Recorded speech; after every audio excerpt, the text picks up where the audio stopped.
Hello all. We are continuing with our weekly portion review, and this week we are in the portion of Korach. Korach is the famous Levite that there's a failed attempt for a coup. And interestingly enough, the Torah gives us a tremendous amount of detail of this whole story.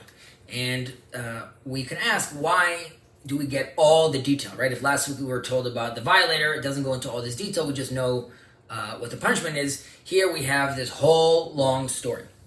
And there's a sense where there's a kernel of truth inside what Korach was saying, Korach's criticism. And we have to understand why Korach did this. How can this be? He's a brilliant person. How is he getting this so wrong? And our sages ask the same question. He was so wise. And doesn't he not know? Only a fool thinks, the sages say, only a fool thinks that there's no hierarchy. Right? And a wise man realizes that there is some sort of sense of hierarchy out there in the world. And even within the tribes of Israel, there's necessary for there to be a hierarchy, starting with Moses. Starting with God, but of course, as far as leadership, we have Moses. So how did he get this wrong? Now, the sages continue and say that Korach, through prophetic vision, realized that eventually one of his descendants would be Samuel the prophet.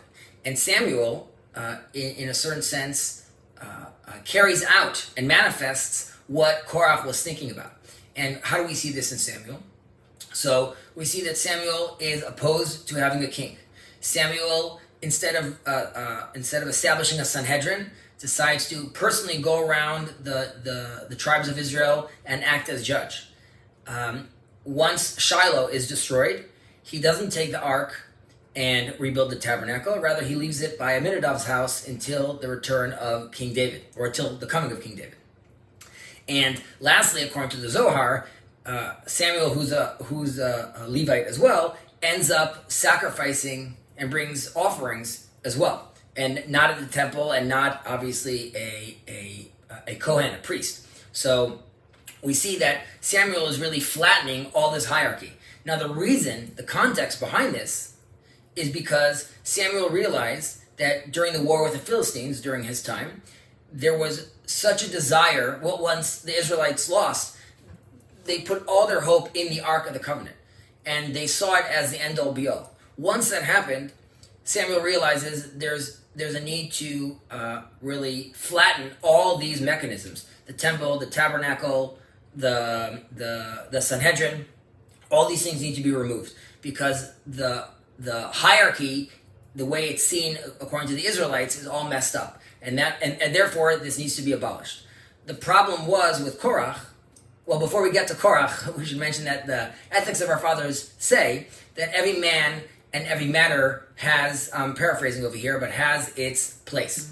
So Korach thought, if this is what Samuel's doing, this is the ideal. I'm going to do this as well. What he didn't realize is that there is a time and place for this, and sometimes if the Israelites have strayed from the path, a method like this is required to stabilize the nation. However, this is the default and not the ideal.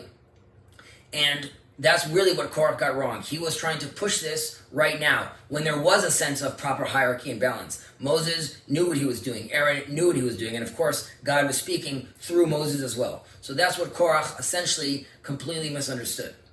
Now, with regards to us in today's day and age, we should realize that there are ideologies out there, such as postmodernism or the woke movement, which really try to abolish narratives, abolish hierarchy, and this creates a tremendous amount of confusion, whether it be our theological, psychological narratives, or even the way we look at ourselves from a biological point of view, right? What's a man, what's a woman? If all these things can get abolished, this leads to a tremendous amount of confusion.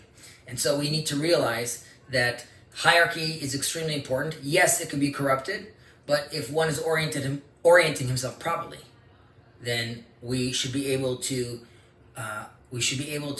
stand tall and feel confident in our way, in our divine path that God has instructed us. I wish you all a Shabbat Shalom. Take care.